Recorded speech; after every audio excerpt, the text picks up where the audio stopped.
Estamos ao vivo. Só esperar o pessoal entrar. Vamos começar logo menos.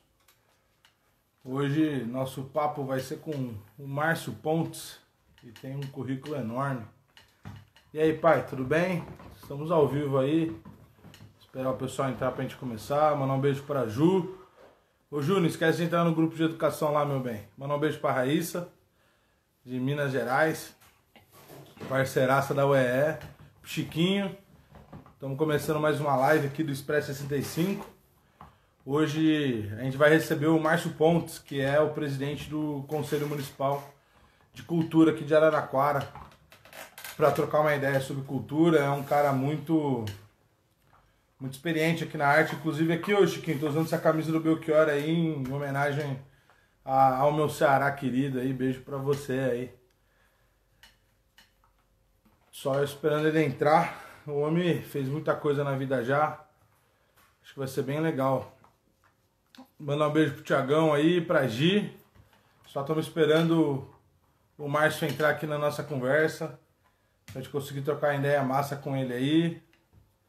Mandar um beijo pro Marco, pro meu irmão, Pedro, pro Matheus. Então, eu até queria colocar o Belchior na bio, mas eu fui repreendido aí, cara. Eu gosto muito de Belchior, pô, um dos maiores cantores da música brasileira, sem sombra de dúvidas. Aqui, ó, o Márcio tá online. Mandar um beijo pra Nath, amor da minha vida aí, voz da consciência. Foi dia dos namorados, coisa boa. Mandar um beijo pra Flavinha, parceiraça de luta aí. Mandar um beijo pra minha avó. Vamos só botar você aqui pra dentro, Márcio, pra gente começar essa conversa aqui. Que hoje o Aparecido tá aqui do meu lado. Né, filho? Filho, tem que brigar lá fora agora, o pai tá fazendo live. O cachorro tá aqui do lado, tá. Olá, Tudo bem? tudo bem e vocês aí? Estão me ouvindo bem? Tá tudo certo? Te ouvindo otimamente bem, querido. Obrigado, viu? Imagina, é um prazer, cara. E um prazer também te conhecer, porque a gente se conheceu o quê? Tem algum tempinho só, né? Sim, super recente. Queria, queria aproveitar e já falar pro pessoal, quem quiser mandar pergunta, mandar comentário, tá aberta a nossa caixa de comentários aqui embaixo. Mandar um abraço pro pessoal, os contadores da Morada do Sol, contadores de história. E para apresentar o nosso convidado aqui do Expresso 65, eu vou precisar ler, porque é tanta coisa que ele faz. Eu minha colinha aqui. É o Márcio Pontes, ele é produtor e diretor da Companhia Polichinelo de Teatro de Boneco, diretor do Museu Espaço de Boneco, do projeto cultural Companhia Polichinelo, é conselheiro na cadeira de teatro e atual presidente do Conselho Municipal de Cultura. Além de tudo isso, é artista plástico, bonequeiro, ator e contador de histórias. Seja muito bem-vindo ao Expresso 65, querido. Obrigado, muito obrigado. Eu vou mandar um beijo para todo mundo que você também mandou um beijo, né? Porque tem uma família aí também te acompanhando firme e forte. Então, a todas as pessoas aqui da sala, um beijo enorme aí. Espero que todo mundo esteja bem nesse momento tão complicado da história do país e do mundo. Márcio, é o seguinte, cara, eu já fizemos aqui várias lives com artistas, com cantores, mas eu acho que com você a gente vai ter oportunidade de conversar não apenas só sobre o momento que o Brasil vive, mas falar um pouquinho também de política para a cultura e política cultural, né? Eu acho Sim. que você traz isso para nós, eu estou muito ansioso para fazer as perguntas para você.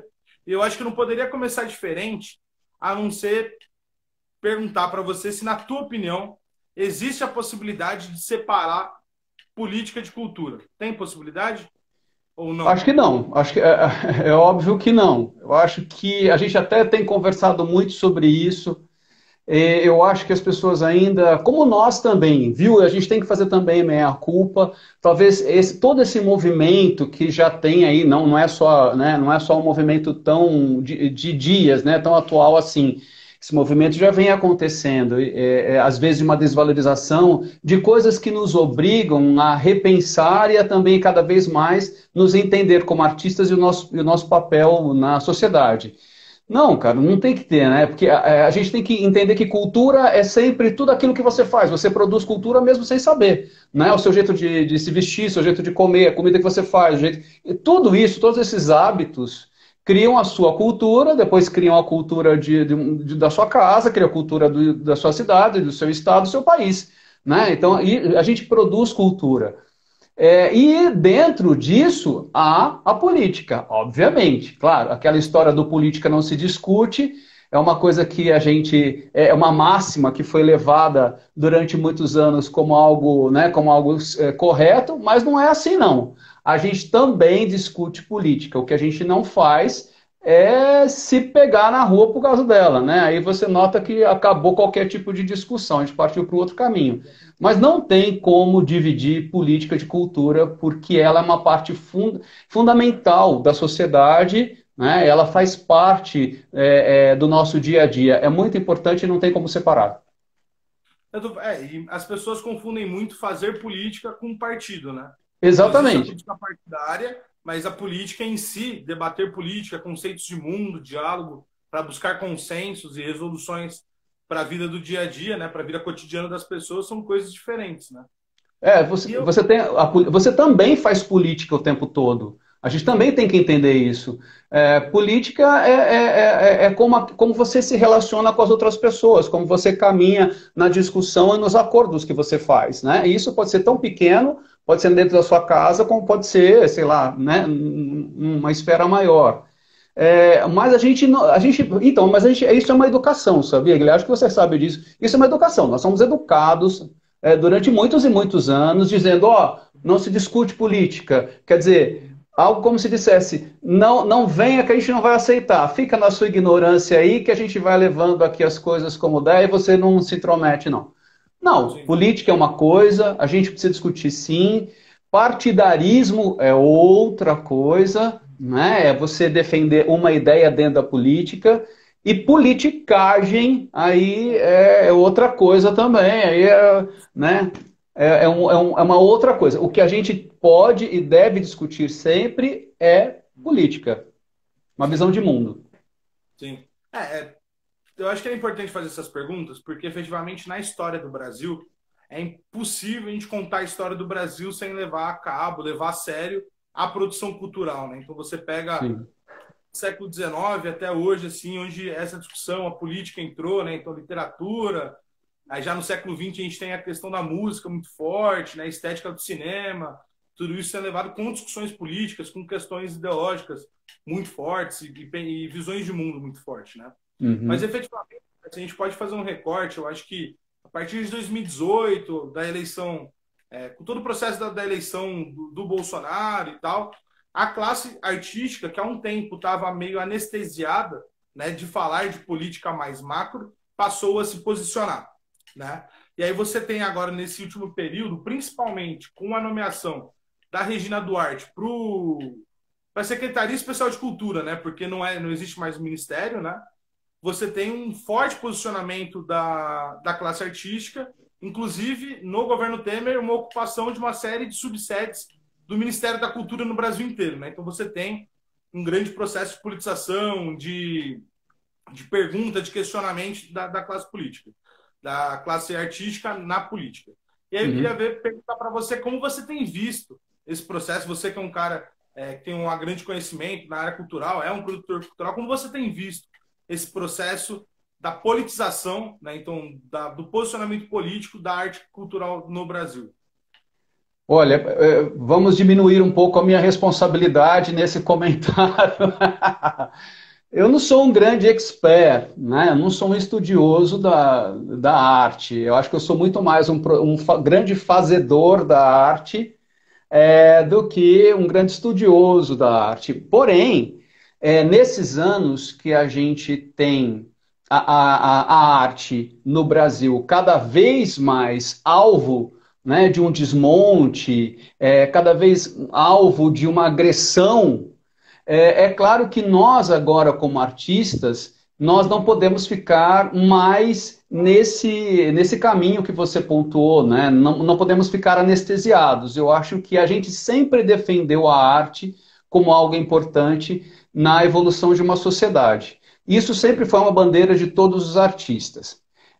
Porém, agora a gente precisa escolher lados, a gente precisa estar mais à frente dessas decisões. Não dá mais só para a gente fazer o nosso papel e esperar que a arte que a gente produz toque ou convença as pessoas dessa importância. Dessa vez a gente está num outro campo de batalha. A gente está precisando mesmo arregaçar as mangas e ir para confrontar essas ideias. Então você tem, você já tinha isso um pouco no Temer, né? Você já tinha ali no finalzinho, o Temer tira o Ministério da Cultura. E aí vem um movimento dos artistas tão grande que ele então recua e coloca novamente o Ministério. Quando o Bolsonaro chega, ele tira porque faz parte de um projeto, se é que existe um projeto, né? Não sei ainda que projeto é esse, mas uma coisa ficou claro para nós. Acho que ele não tem nenhum projeto para o Brasil, mas tem um pensamento retrógrado com o qual ele lida com todos os setores, principalmente com a cultura, que na visão dele sempre foi uma área de gente que não trabalha, ao contrário, muito ao contrário da realidade, e ele disseminou muito isso, ele contaminou muito a sociedade com essas questões. Então, já não dá mais para a gente ficar numa posição de uma defesa mais tímida. Eu acho que agora a gente está mesmo colocando todos os nossos esforços para ajudar a sociedade a nos ajudar, que eu acho que é isso que a gente tem feito. Né? Ela não é culpada, quero deixar bem claro, ela não é culpada desse senso de algo menos importante, né? Que a arte é algo menos importante. Isso também vem de uma educação, isso também vem de uma série de outros fatores. E o que a gente tem hoje é uma sociedade que não reconhece o valor, não sabe, não consegue perceber isso, mas por vários fatores. Então, o que a gente tem tentado, sempre tentou fazer isso na sociedade, né, fazer com que ela entenda esse valor, entenda essa importância. O que a gente está fazendo hoje é colocar as nossas cartas mesmo na mesa e agora sim atuar dessa vez não só como cidadãos, mas principalmente atuarmos mais politicamente. Acho que a arte sempre atuou politicamente, ela sempre foi muito importante nas lutas e nas conquistas políticas. Mas agora a gente está fazendo isso de uma forma mais acirrada, mais pontual, eu diria. Entendi. E aí eu queria colocar uma questão que eu acho importante dizer também, é que quando a gente pensa em arte, cultura, eu acho que carrega um pouco o lance do glamour dos grandes artistas, mas na verdade em suma maioria, trabalhadores da arte, né? Pessoas que não vivem no glamour da arte, que na verdade, enfim, dão sangue, dão suor para fazer a arte, a cultura acontecer, né? Então, quando se vem cultura na nossa cabeça, a gente pensa nos popstar e tal, que não é a realidade da grande maioria das pessoas que fazem cultura e arte, né? Não. A grande minoria, né? Talvez do ponto do iceberg da cultura, né? E aí na quarentena, né, o isolamento social, ele interrompe um grande ciclo de cultura e de arte, porque a grande parte dos espetáculos, dos shows, enfim, você precisa da aglomeração, né? Então é o cinema, é o show, é o teatro, enfim, é a contação de história, tudo isso você precisa da aglomeração das pessoas. Exato. Então a cultura foi a primeira a parar, a primeira atividade, até que uma das primeiras a serem interrompidas, mas também vai ser uma das últimas a voltar, né? A permitir a ser voltado. E nisso, todo esse pessoal que trabalha e subsiste a partir da arte e da cultura também está sem renda. O Congresso Nacional aprovou no final, agora, 2 semanas atrás, a Lei Aldir Blanc, que prevê 3,6 bilhões de reais para os artistas e para os trabalhadores da cultura. Aí eu queria saber qual a tua opinião, qual a importância, qual a magnitude de um apoio financeiro, um aporte financeiro desse tamanho para a arte cultural durante a pandemia. Olha, vamos por partes. Eu quero voltar um pouquinho no teu comentário, na tua pergunta, né, para falar, olha, eu acho que fica fácil a gente entender um pouco essa questão dos artistas que às vezes ganham um pouco mais de notoriedade, então as coisas ficam um pouco mais fáceis, em volta deles cria-se um glamour, né? Eu acho que a gente pode colocar muito um paralelo com o futebol, que me vem à mente agora. Nem todo artista é um popstar, nem todo jogador de futebol é um popstar, nem todo jogador de futebol ganha milhões. Então você tem ali, pontualmente, um ou outro jogador que estava no momento certo, na hora certa, sob um olhar certo.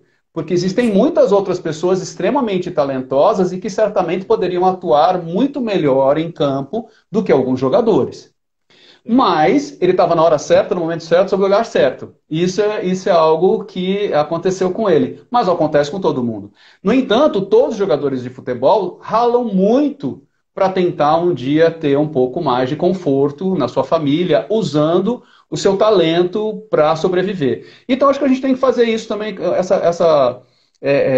transferir isso, essa ideia que é muito conhecida, porque o futebol é algo muito mais conhecido do que a arte, né, muito mais parte do nosso dia a dia, fazer essa transposição. Nós também trabalhamos muito, e por trabalhar, a gente entende um desgaste muito grande, porque você tem que arrumar dinheiro, viajar, produzir, construir, quer dizer, sair da sua casa e até aquele lugar apresentar. Nós trabalhamos com entretenimento, a gente diverte. Nós somos aqueles que diverte, vamos colocar assim, né? Porque na diversão há muitas outras coisas, mas a gente diverte, vamos lá.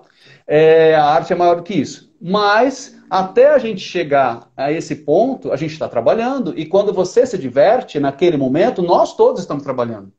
Então tem um monte de gente em volta para produzir aquilo que naquele momento você está desfrutando.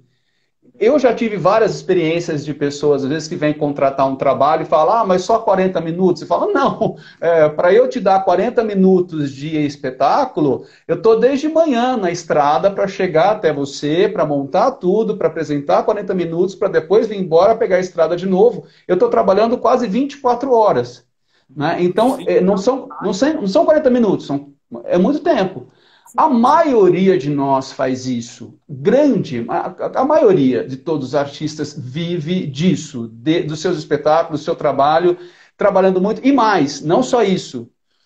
Do meu trabalho individual, você vai ramificando aí outras pessoas que vêm junto, que colaboram. Então você tem, a gente contrata a costureira, a gente contrata o marceneiro, a gente contrata o serralheiro. Você vai desmembrando essa pequena função que parece aí tão pequena, né? Mas em vários outros setores, e você dá emprego a muita gente, mesmo no seu trabalho menorzinho, mesmo aqui, eu que sou pequeno, mesmo eu dou trabalho a muita gente.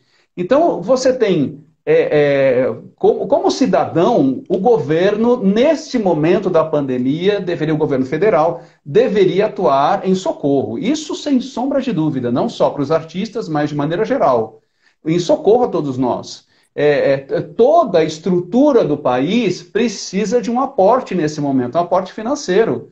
Né? Não só as empresas, não só um ou outro setor, mas como cidadãos, nós contribuímos com nossos impostos, há dinheiro para isso, obviamente, então nós poderíamos ser melhor conduzidos, né? Mas o que você vê não é isso.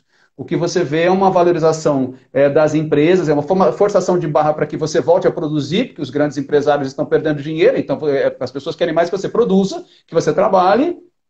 E nós, aqui, enquanto artistas, a gente faz parte de uma classe, assim como os educadores, assim como outros profissionais da área da educação, da área da arte, da ciência, por exemplo, que faz as pessoas pensarem. E isso é um grande problema dentro da sociedade que a gente está.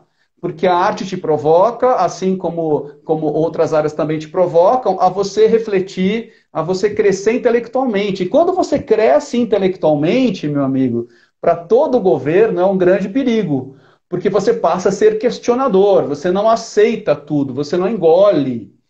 Então, é óbvio que o governo vai fazer com que a gente tenha menos aporte, porque a gente vai começar a migrar para outros lugares. Né? Você não consegue trabalhar com teatro, você vai vender alguma coisa numa loja do comércio. Quanto menos artistas, menos produção cultural, ele tem muito medo dessa produção, ele quer que essa produção se encaixe dentro de parâmetros bíblicos, e a arte é maior do que isso, né? Ela não cabe ali, é muito pequeno, então ele vai fazendo isso. Essa lei, o Aldir Blanc, ela vem de um esforço da Câmara que entende ali essa necessidade de deputados muito mais próximos, né? Tanto ela quanto a outra lei também de apoio emergencial que está na Câmara dos Deputados, aqui no Estado, né, aqui na Câmara dos Deputados estaduais, e que o Estado também não está rodando, não está indo, ali está parada, porque é um monte de gente conversando, um monte de confusão, mas lá a gente conseguiu pela Dir Blanc. Ela já veio atrasada, ela já vem com gente passando fome há muitos meses. Né? Ela vem porque o governo tira todos os artistas desse auxílio emergencial de R$ 600, que é quase nada, né? São 3 meses de quase nada. E para os artistas, não. Então você tem uma classe trabalhadora colaborando, sim, para os seus impostos, porque para eu trabalhar eu preciso de uma empresa, eu não posso trabalhar assim, eu sou um microempresário, né, microempresário individual, MEI, e você colabora com impostos, você também paga como cidadão. Você paga tudo que o governo pede, né, todos os tributos, e é alto, na prestação de serviços é muito alto, é um dos maiores alíquotas do país. Só que na hora que o governo precisa se ajudar, ele escolhe quem. Você não. Mas todos nós contribuímos, por que eu não? Então essa lei ela vem para corrigir isso. E a gente espera que ela não seja, não tenha o veto, porque pode correr isso do veto do presidente, depois voltar para a Câmara, quer dizer, a Câmara derruba o veto, e assim a gente vai mais 2 ou 3 meses. Enquanto isso, passamos fome. Então, eu acho essa lei importantíssima, assim, não só uma lei federal, mas aqui também na cidade, a gente também está tendo um aporte, quer dizer, está tendo uma conversa, esse aporte está vindo, claro, assim, mas ele vem, né? Aqui é mais fácil dialogar porque é a nossa cidade, tudo é mais próximo do que o governo federal, mas é necessário, sim, que o governo olhe para todos nós como trabalhadores, assim como você olha para qualquer outra pessoa nesse país e entende isso. Não é porque você desconhece essa função que ela não é importante para a sociedade. É como eu dizer, eu não sei quais são as funções, por exemplo, sei lá, de um... né, vou pegar alguma coisa aqui muito, muito aleatória. Eu não sei qual é a função de um cientista, sei lá eu, lá na NASA. Eu não sei qual é a função dele. Mas não é porque eu não conheço ninguém que eu vou achar que um cientista na NASA é pouco importante. A gente lida com isso como se o nosso mundo fosse um quadradinho e a gente conseguisse saber tudo e delinear tudo, medindo tudo com a nossa régua. E a nossa régua vale só para a gente, não vale para o mundo. Então essa lei vem exatamente agora, a gente está esperando, ela vem sim para ajudar, e ajudar, há que se dizer, não com enormes quantias. A gente não está bebendo na fonte de nenhuma grande, né, nenhum riacho enorme, né? A gente não está bebendo nas águas das cataratas de Foz do Iguaçu. A gente está bebendo na mina, ali do fundo de quintal, ali de recursos. Mas ela vem para tentar corrigir esse algo que me parece completamente descabido nesse momento, porque nós somos brasileiros e também colaboramos do mesmo jeito que os outros cidadãos. Aproveitar para mandar um abraço para o pessoal que está assistindo aqui, mandar um abraço para o Walter, para a Ana, deixa eu ver, quem mais entrou, para a Mara, mandar para o pessoal que tem entrado aí, para Bia Aragão, para a Lucia, que acabou de entrar, para todo mundo. Tem uma pergunta aqui, Guilherme. Eu não sei se para você está aparecendo, porque eu sou meio leigo com relação a esse.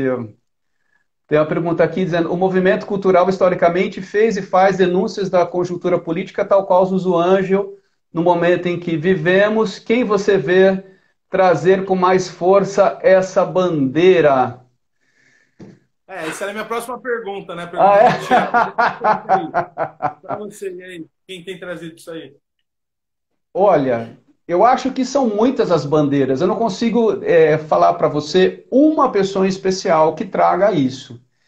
Eu acho que nós temos vários artistas, cada um dentro da sua esfera, buscando algo. Se você ocupa um lugar de destaque, obviamente você se sente na obrigação nesse momento de sair com a bandeira em prol da arte. O que eu posso falar, assim, é que aqui na cidade, por exemplo, a gente tem algumas iniciativas que estão acontecendo nessa defesa, sim. Eu não consigo fazer, porque na minha cabeça vem muita gente que está aí, né, fazendo uma série de lives, depoimentos e todo mundo fazendo isso. Eu não acredito que tenha uma pessoa só, né? A Zuzu foi importante, mas não foi a única naquele momento. Então hoje a gente também tem uma gama enorme de atores, atrizes, cineastas, enfim, né? Artistas plásticos que estão se mobilizando, cada um dentro do seu universo, mas estão. Acho que seria até injusto a gente citar um, porque um trabalho é tão grande, né?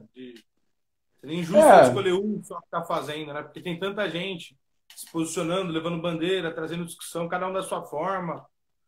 Por exemplo, a própria Fernanda Montenegro, depois de ser tão sendo atacada, vai no Teatro Municipal, faz uma apresentação, que ela é um monumento da cultura brasileira, e só dela ter feito aquilo, não precisa mais se pronunciar. Então, enfim, tem tanta gente trabalhando, fazendo, enfim, crítica cultural politizada tão importante que eu acho que citar um a gente não seria justo com o conjunto da arte, da sem cultura brasileira. dúvida.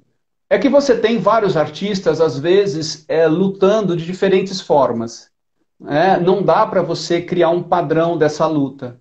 Então, por exemplo, a Fernanda Montenegro acho que foi uma das que a gente mais soube, né, que foi atacada, mas existiram outras. Aqui mesmo na cidade, a gente sofre uns ataques.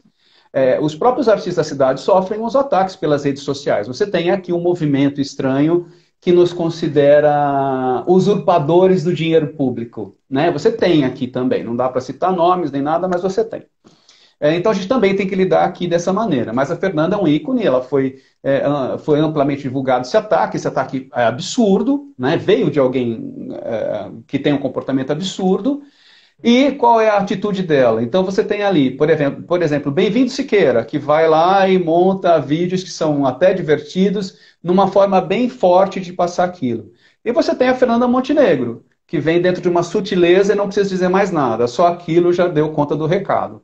Então, acho que são maneiras que você encontra de luta e todas elas têm seu efeito. Elas vão atingir uma determinada parte da sociedade, obviamente, porque às vezes tem gente que só entende mesmo no grito, isso a gente já sabe, né? Isso não é algo novo, mas tem muita gente que entende pela sutileza. Muita gente que entende pela sutileza. Então, acho que depende muito da sua bandeira. Então, o que a gente vê são artistas, cada uma com um jeito de defesa, tentando aí auxiliar nessa luta, não só pela cultura, viu? Acho que é bem legal a gente falar isso. A gente luta pela nossa classe, obviamente, que ela está sob um processo aí, né, de ataques todos os dias, mas o que a gente mais pensa, o que mais a gente tem lutado é por uma sociedade mais justa, uma sociedade mais intelectualizada, que pense, que reflita, mais preparada, inclusive para o voto, para as ações, para compreender o papel do cidadão. Você é cidadão, quem elegeu não é um Deus, quem você elegeu não é um Deus, é alguém que você elegeu para gerir, então você também tem que cobrar, enfim, né? Todo cidadão pode ser simpático com o governo, mas não pode nunca ser conivente com ele, porque ele tem que estar sempre fiscalizando isso. Nosso papel é sempre fiscalizador. Eu acho que a gente vem fazendo isso, né? Falando da nossa área, mas também falando um pouco da política, falando um pouco da consciência de cidadão, de gente, conceito de sociedade. Acho que a nossa luta acaba sendo um pouco mais ampla. Ô, Márcio, eu tô com um monte de pergunta para fazer para você aqui, cara. Deixa Nossa, eu... você rápido então nas respostas. Perdão aí. Não, acha, eu tô adorando, tô adorando te ouvir, cara. Pode falar bastante. Ah, não. O Bianco, que é mágico, é humorista e, além de tudo, é meu tio, tá comentando aqui que os humoristas têm feito um trabalho interessante de crítica política e cultural, né? Eu acho que isso Sim. também, enfim, Porta dos Fundos, com seus acertos e seus erros, sempre traz com várias críticas sociais importantes a partir da comédia. Acho bem legal. Mas eu queria fazer uma pergunta que é o seguinte, cara. Não ter uma educação cultural dentro da escola de uma forma mais sistemática, metodológica, com incentivo. Faz a gente desperdiçar vários talentos de uma série de artes que poderiam estar despontando, ajudando e tal, e não estão por falta de incentivo. Para você, qual o tamanho da falta que faz uma política mais assertiva de inserir a cultura, o trabalho cultural dentro da escola, né? Porque quando você é criança e tem acesso à cultura, você cresce com uma noção cultural, até com um desenvolvimento cultural mais forte dentro das pessoas, né? para você, assim, qual a falta que faz a gente aprender a fazer e entender cultura na escola? Nossa, isso é uma pergunta bem interessante e talvez eu pudesse falar várias horas sobre Não, isso isso. aí é tema de doutorado, eu sei.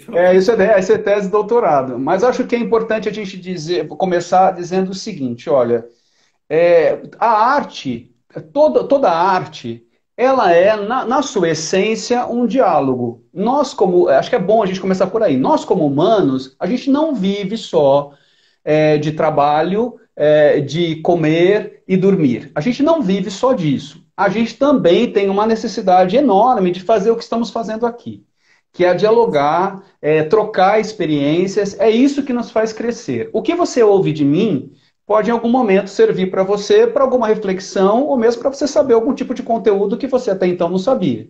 Da mesma maneira, eu com você agora estou aprendendo e todos nós estamos aprendendo juntos aqui pelos comentários. Uhum. E isso a gente está fazendo por esse meio. Mas a arte também faz isso. A arte, na sua essência, ela traz um diálogo para reflexão. Então, quando você vê um artista pintando uma série de cores e você não entende, o fato de você tentar compreender aquilo já te faz refletir. É uma forma do artista te tocar em algum ponto, no seu medo, no seu, sei lá, em algo que seja humano em você. E você, por meio disso, não só troca conhecimentos, mas também acaba crescendo enquanto indivíduo, se reconhece, né, se reconhece nos espetáculos e se conhece por meio daquilo que está acontecendo. Então, a literatura, a dança, as artes plásticas, o teatro, a música, enfim, toda essa gama que a gente tem né, das áreas dentro das artes, elas vão fazer isso com você, vão fazer um diálogo. É isso que a arte propõe, um diálogo. Às vezes poético, às vezes mais agressivo, mas ela sempre vai provocar um diálogo para que você cresça. Então, isso, para você, enquanto indivíduo, você vai crescendo intelectualmente.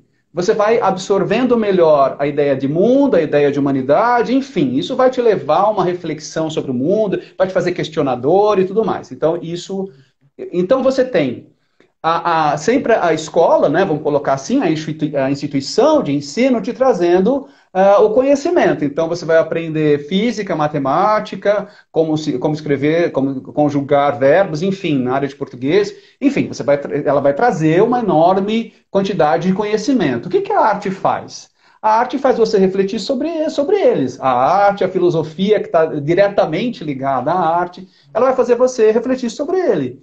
Então, quando você tem um indivíduo que recebe uma boa educação e, ao mesmo tempo, você faz com que ele abra os olhos para outros lugares, para outras discussões, outras sensibilidades, você transforma aquele indivíduo mais bruto em algo, né, extremamente capaz de analisar o mundo com mais capacidade. Então, se você tem dentro da escola um movimento sério, né, de implementação de arte dentro da escola, é claro que esses alunos todos ganham muito, e muito, como indivíduos. Como indivíduos.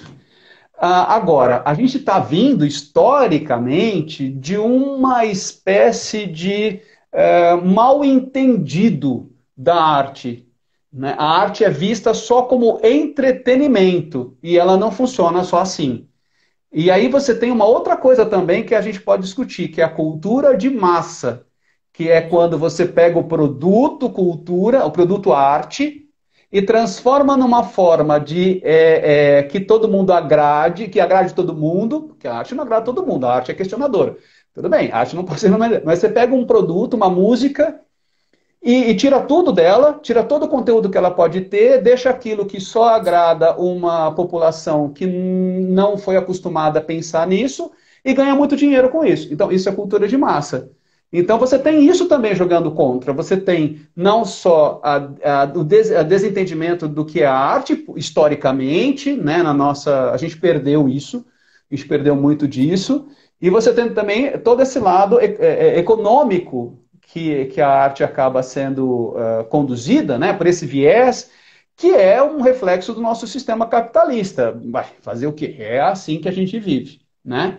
Então, um projeto para a educação, que aliasse educação, e quando a gente está falando de educação, A gente poderia entrar num outro viés, que também é a gente não dá também tanto, não tem tantos investimentos na área da educação. Parece que sim, mas não. Nós Ah, patinamos na área da educação há muitos anos. Há muitos sim. anos. Porque a educação não aparece nos 4 anos de um presidente ou nos 4 anos de um governo. Quando você investe na educação de uma pessoa, essa pessoa leva pelo menos 8 anos, que seria o ensino fundamental. Pelo menos esse ensino, né? Ela leva 8 anos para te mostrar que ela cresceu. Nenhum presidente, nenhum governador quer esperar 8 anos para mostrar para uma sociedade o quanto ele investiu. Ele quer investir agora em algo que seja palpável, exatamente para ver eleição e tudo mais. Aí você vai entrar nessa questão do poder, né? Quem chega ao poder só quer o poder, enfim, né? Na escala e tudo mais. Mas, enfim, vamos resumir. Eu acho que seria muito importante. Talvez a gente não tenha isso tão cedo, porque para isso a gente precisa mesmo de uma mudança de sociedade. Acho que a gente vai ter isso assim só nos netos dos nossos netos. Talvez até lá a sociedade tenha mudado nesse sentido. Agora a gente não vai ver isso não. Entendi. Aproveitar para mandar um abraço para todo mundo que está entrando aí. Falar de novo que tem a nossa caixa de comentários e perguntas está aberta para o pessoal aí. A gente vai falar um pouquinho de Araraquara, mas só antes de falar um pouquinho da questão de Araraquara, dos cortes do SESI, do coletivo Araquara, da Araquarte e tal, eu só queria fazer uma última pergunta mais geral, até porque eu estou gostando muito do nosso papo aqui. Eu acho que já vem acontecendo há muito tempo um processo, só que eu acho que durante o processo da pandemia ficou mais claro para todos que existe uma grande questão de uma produção em massa de conteúdo cultural e, enfim, de arte, só que existe uma grande dieta de conteúdo dentro desse conteúdo. Como pode dizer assim? Eu não me fiz claro, deixa eu organizar. Acho que sim, acho que você se fez claro, sim. Claro, assim, Fez, está se fez. produzindo com pouca qualidade, com pouca criticidade. Eu queria ver como você enxerga esse processo, né? É óbvio que não cabe a nós julgar o que é bom e o que é ruim, porque eu Sim. acho que não se trata disso. Não tá aqui a gente não está trabalhando com a régua moral do bom, do ruim, do que serve e do que não serve, tá, pessoal? Não é disso que se trata. Se trata só que existe um processo de grande produção, uma larga escala, só que com pouco conteúdo. Como você enxerga esse processo? Porque eu acho que ele ficou muito claro na pandemia, né? Então, é live, é vídeo, é música, é muita coisa saindo, só que a gente vê com um achatamento grande de conteúdo. Como você enxerga esse processo? Olha, primeiro eu queria te agradecer muito por você me dar esse espaço, porque tudo que eu estou colocando aqui é muito pessoal, né? É a minha visão, né? Eu já quero dizer logo assim, não estou trazendo grandes verdades, não sou detentor da verdade, verdades não são absolutas, né? Elas são subjetivas, então é o meu ponto de vista, Sim, né? sim, sim.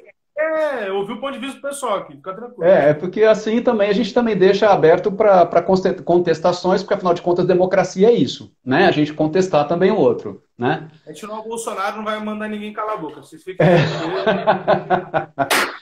Eu acho que é o seguinte, Guilherme, eu acho que os artistas, na verdade, eles são reflexo, não só os artistas, mas todos nós, mesmo que a gente ocupe setores diferentes, trabalhe em setores diferentes, nós somos filhos de uma mesma sociedade, certo? Então, se nós não temos uma educação, às vezes, que não nos norteia em um valor X, Y, Z, a gente acaba indo todo mundo junto na mesma toada. Então você tem artistas, por exemplo, que também pensam na arte apenas como entretenimento, que pensam em ganhar dinheiro e não lutar por ela. Você também tem isso, porque você também tem isso refletido nas outras áreas. Nós fazemos parte de uma sociedade ainda sem esse entendimento, né? Claro, claro. Ser militante pela arte, se é que esta palavra não traz consigo um peso, né, errôneo, mas ser militante pela arte é uma coisa que a gente vai se tornando com o passar do tempo, quando você entende seu papel na sociedade. Você entende que seu papel, assim como a medicina, assim como, sei lá, qualquer outro ramo, né? Assim como o pessoal da limpeza, assim como outros cargos e outros setores, também é muito importante. Então, você vai adquirindo isso. Só que você vai adquirindo isso se você está aberto ou não para entender.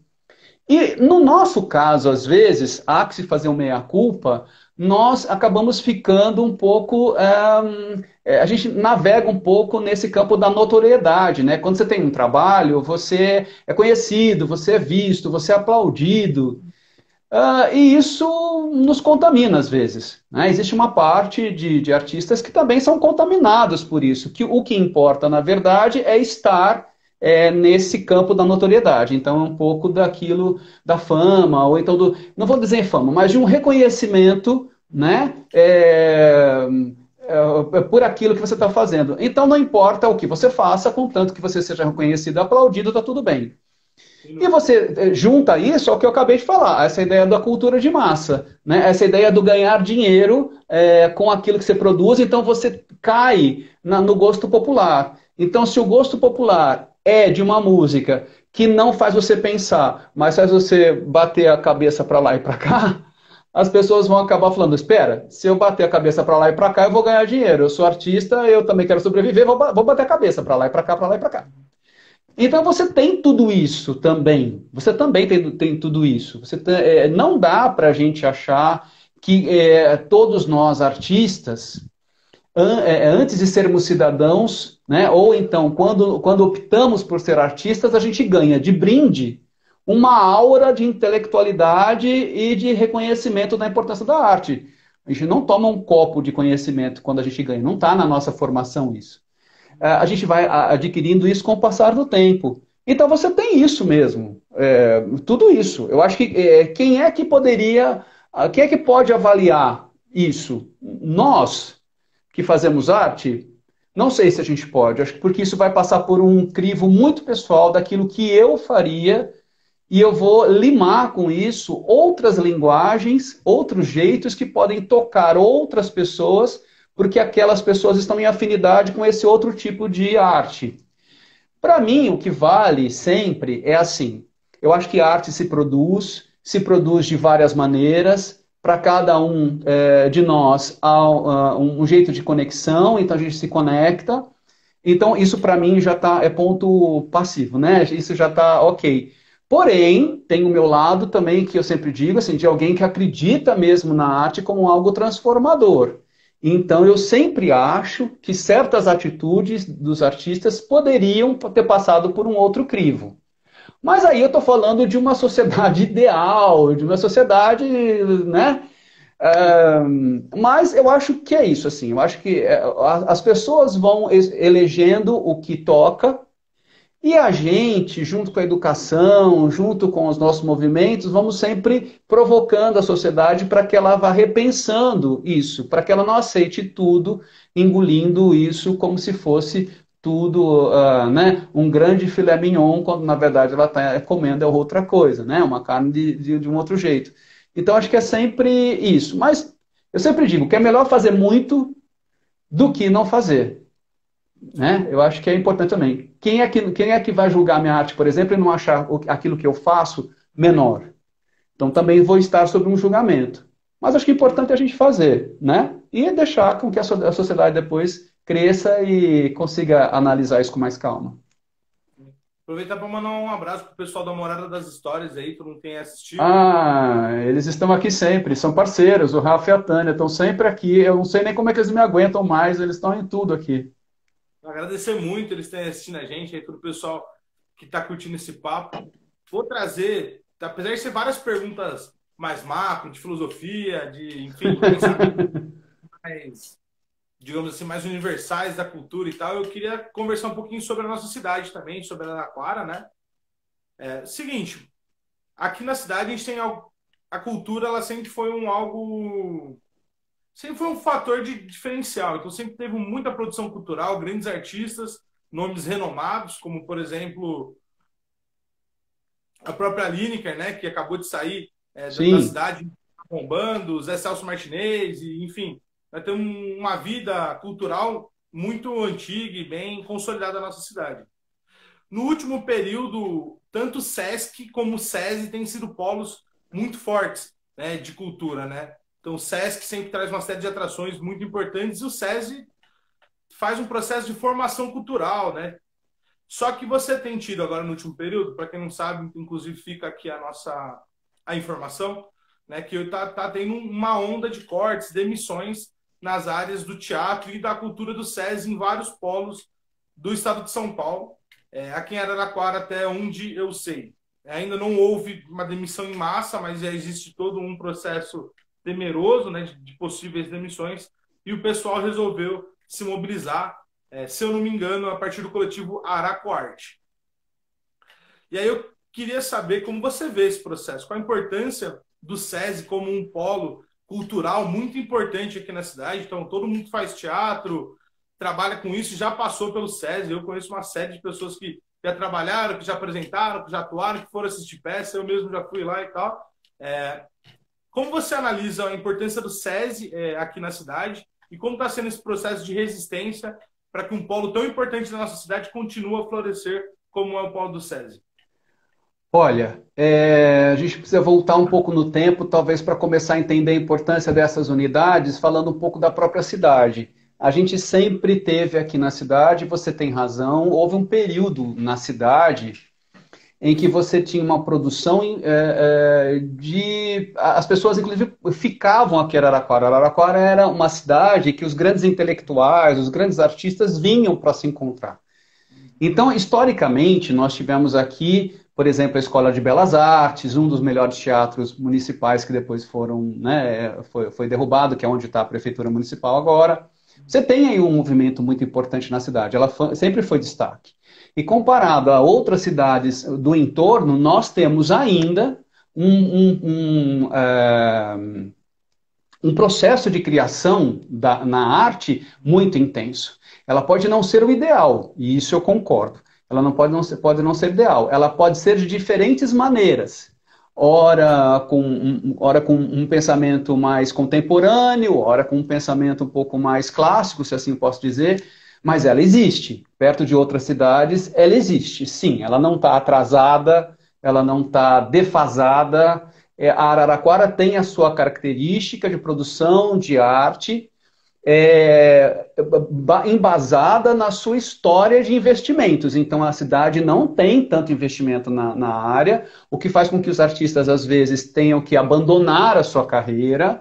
Então, grandes artistas ou vão embora ou abandonam. Então, isso vem de uma série de fatores, de administrações, de falta de investimento, uma série de coisas. Não é a cidade que é atrasada, é toda uma conjunção de fatos que faz que a arte aqui ela seja menor absorvida, tenha menos investimentos, e isso os atores acabam ficando mais tímidos na sua produção. Isso é verdade, mas ela ainda existe.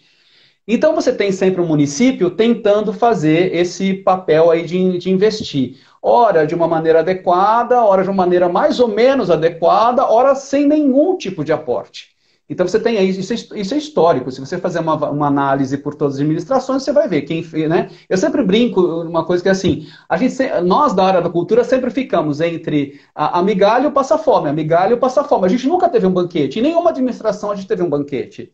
Né? Mesmo em administrações que não são mais caras, mais simpáticas, a gente nunca teve. Porque, às vezes, os recursos do município, eles não são suficientes para aquilo. Você tem uma cidade inteira para gerenciar. Eu não estou justificando, pelo amor de Deus, não é isso não. Eu sou ali o que vai bater na porta para cobrar, mas eu só estou dizendo o que eu acho que eu tenho de análise. Você tem uma cidade enorme, às vezes os recursos são menores mesmo, né? Às vezes você não tem uma luta para que aquilo seja, de fato, cresça em termos de investimento, e quando você não tem uma classe que é subsidiada e que ela vai se diluindo por vários fatores, principalmente por conta da subsistência, você não encontra nela uma força para brigar também. Então é aquela história, né? Você não tem investimento, então você não tem classe. Você não tendo classe, você também não tem briga. E assim você vai lidando com isso o tempo todo. Então, hoje, ela ainda não consegue fazer um trabalho tão bacana assim na área cultural. Ainda não. Por vários fatores também, né?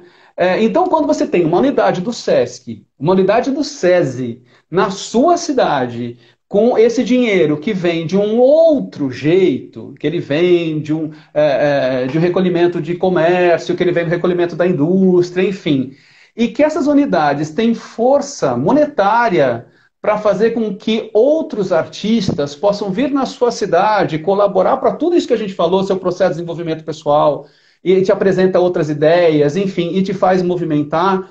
Isso é de uma preciosidade sem tamanho. Sem tamanho. E aí o que acontece? Aí você tem um governo que se instaura, né, mais uma vez na ideologia, né, nós precisamos todos ser brancos, héteros e caminhar dentro de uma mesma religião. A gente não cabe nessa caixinha. O Brasil é enorme, não vai caber, mas ele vem para isso. Então o que acontece? Ele já, por conta da pandemia, ele já cortou 50% do SESC, por exemplo. Então o SESC já não tem 50% da sua verba por conta da pandemia. Disseram que era por 3 meses, mas seguramente nós vamos ver aí o SESC durante muito tempo com menos verba. E aí você vê o quê? Você vê também o comércio perdendo, a indústria perdendo, que é algo natural de acontecer, quer dizer, o recolhimento para o SESC e para o SESI serão menores também por conta disso, né? Que não tem a ver com o governo, tem a ver com a arrecadação por conta do que a gente está vivendo. Então você tem uma unidade do SESC, por exemplo, que vai perder muito da sua força no fato de trazer esses novos olhares, esses novos diálogos, essas oportunidades das pessoas saírem da caixinha para se confrontar não só com seu artista favorito, não só com seu show bacana, mas com outras pessoas. E aí você tem o SESI. O SESI, aqui nós já tivemos esse desmonte, e a área da cultura ela foi desmontada assim. Né? Ela já foi desmontada, que era da cultura. O teatro, ele já foi. A área da cultura, as pessoas já foram demitidas na área da cultura. Então você tem. Já foram demitidas aqui. Aquela área que cuida da cultura, ou foram transmitidas ou foram mandadas para outros lugares, mas aqui a gente não tem mais. Então você tem, acho que eu puxei aqui, eu sou ótimo nessa coisa de fone, celular. Não, tá ótimo, tá Tá. ótimo. Vai lá. Você tem aqui já um desmonte. Então, quando a gente percebeu que tudo isso estava acontecendo, e não só, né, mas a pandemia, a nossa falta de trabalho, como é que a gente vai transpor agora? O teatro sempre foi a arte do encontro. Para eu ter energia, eu preciso olhar para o outro. Como é que eu faço isso? Tudo isso, todo esse momento tão raro, né, historicamente, você tem não só um governo que te coloca numa posição inferior, sem investimento, mas você também tem um vírus que coloca todo o mundo num outro lugar. Você também tem isso tudo junto. Acho que a gente, aqui no Brasil, nós somos o único lugar que temos dois vírus, né? Um que é o corona, o outro, enfim, é o outro é o presidente. Nós temos que lidar com duas pandemias. Então, Sim. você tem isso tudo. Então, o que aconteceu com a gente? O conselho, né, no qual eu estou fazendo parte já há 1 ano e meio, um pouco mais, ele já era atuante, ele tem sido muito atuante na discussão pública, por menos que pareça, ele tem sido atuante sim na discussão pública. Mas agora a gente sentiu falta de ter essa conversa com outros pares, né? Com alguém que também trabalha na nossa área. Aí surge o Aracoarte, que é um coletivo aberto. Qualquer pessoa do teatro pode fazer parte do coletivo, não é um coletivo fechado. E um coletivo que tem buscado dialogar principalmente sobre a área do teatro, né, na qual eu me insiro, então a gente discute coisas que não são pertinentes, né, não são conhecidas, nos afligem de maneira mais intensa. Mas também a gente se soma a outros movimentos em defesa da arte nesses setores todos. E quanto mais gente, né, a gente conseguir lutando por isso melhor, porque a gente vai mostrando exatamente o nosso descontentamento e que os caminhos que estão sendo tomados não fazem jus aos anseios que a gente tem na área. Uhum. Eu fui um daqueles que fui tocado muito realmente pelo vídeo que vocês lançaram na internet. Então chegou, não sei se eu vi no Instagram de alguém, alguma divulgação que chegou em mim. E eu fiquei, assim, sinceramente tocado, porque eu conheço muita gente, assim.